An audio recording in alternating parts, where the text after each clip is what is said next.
বন্দিনী ভাৰত নামৰ নাটকখনৰ ৰচক কোন? অম্বিকাগিৰি ৰায়চৌধুৰী।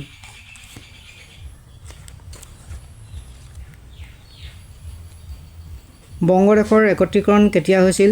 1911 খ্ৰীষ্টাব্দৰ 12 ডিচেম্বৰত। ইয়াণ্ডাবু সন্ধি স্বাক্ষৰিত হৈছিল 1826 খ্ৰীষ্টাব্দৰ 24 ফেব্ৰুৱাৰীত।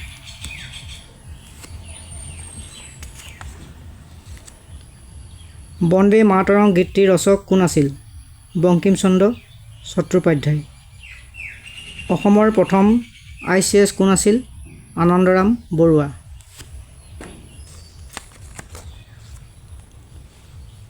বংগভংগ কেতিয়া কাৰ্যকৰী কৰা হৈছিল?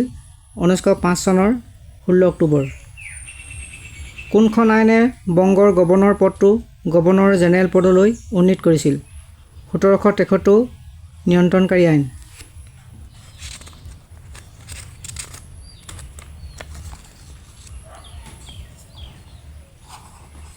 বংগভংগৰ অন্তৰ্নিহিত উদ্দেশ্য আছিল হিন্দু মুছলমানৰ মাজত একতা ভাঙি দিয়া।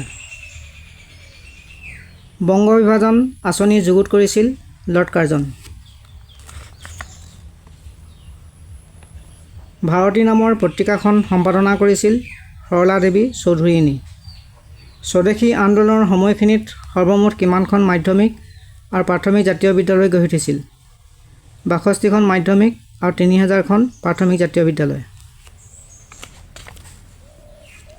মুছলিম লীগ স্থাপনৰ নেতৃত্ব বহন কৰা ব্যক্তিগৰাকী কোন আছিল?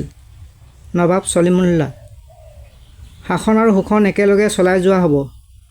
কথাষাৰ কাৰ? লৰ্ড কাৰ্জনৰ।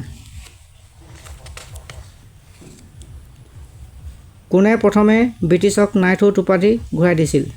গোপাল কৃষ্ণ গোখলে। বিভাজনৰ প্ৰতিক্ৰিয়াৰ বাবে বংগত কি আন্দোলন গঢ় লৈছিল?